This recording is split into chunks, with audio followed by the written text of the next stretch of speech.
जय शिवराय, जय महाराष्ट्र। मुंब्र्यामध्ये मराठी भाषेचा वाद झाला आणि समोरचे कोण?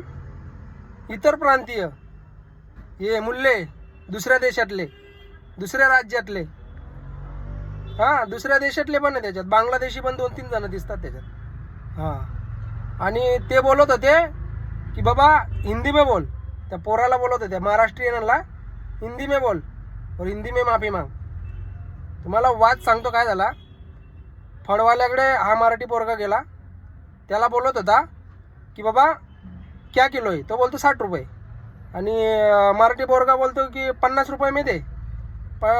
तो समोरचा बोला 50 रुपये, 50 रुपये क्या है?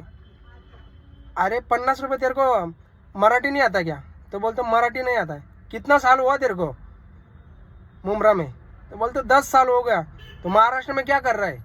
10 साल हुआ तेरे को मराठी नहीं आता है, 50 रुपये नहीं समझता है? मराठी का एक शब्द है, वर्ड है 50 रुपये, त्याला 50 रुपये बोलता, तेरे को 50 रुपये नहीं समझता है? महाराष्ट्र में रहने की तेरी औकात नहीं है, निकल महाराष्ट्र के बाहेर निकल। असा तो वाद झाला आणि तिथं जमाव मध्ये झाला, म्हणजे तिथं झाले 150-200 लोक जमा झाले असतील तिथं, आणि त्याला माफी मागायला लावली आणि परत पोलिसांनी त्याच्यावरती कंप्लेंट सुद्धा केली। जेव्हा नेता मंडळांना समजलं, मग ते त्यांच्यावर पण, त्यांना पण घोडे लागले, समोरच्यांना चांगलेच घोडे लागले, ते याद ठेवतीलच।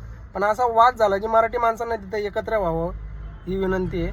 आणि मी स्वतः सांगतो की मी गुजरातमध्ये गेलेलो, बडोदरामध्ये टेबल शीट होतं, मग चुकी तर आमचीच होती, म्हणून त्यांनी पकडलं, आम्हाला चौकीमध्ये घेऊन गेले आणि ते त्यांच्या भाषेमध्येच बोलत होते आमच्याशी।